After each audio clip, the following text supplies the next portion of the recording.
Well, para maiba naman tayo, no? So, ito yung European Commission, European Council, si Ursula von, von der Leyen, at saka itong cabinet government.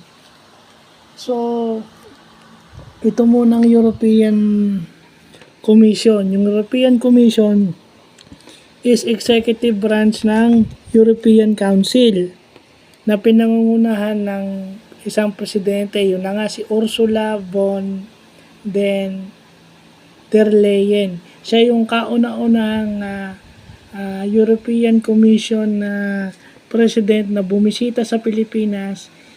Female European female siya, babae siyang European president, visited the Philippines in 60 years. So siya yung kauna-unahan in 60 years na bumisita rito sa Pilipinas. And then yung Directorate General, yun yung minister, yun yung kasama ni President Ursula sa pamamahala ng European Commission. And then yung European Council, okay, yung European Council, yun ang namamahala sa political affairs ng European Union. So, ibig sabihin, yung pakikipag-ugnayan sa Pilipinas and the European Union, yung European Council ang bahala dyan. Okay? Alam naman natin, ang European Union, maraming bansa yan eh. Ang hindi na lang kasama dyan ata ngayon, yung Great Britain kasi nag-exit na sila.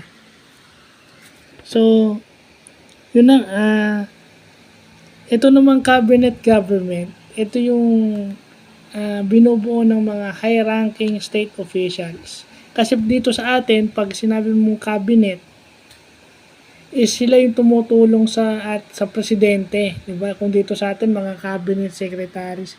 Pero sa European Union, o sa Euro, itong mga cabinet government, ito yung klase ng government na yun.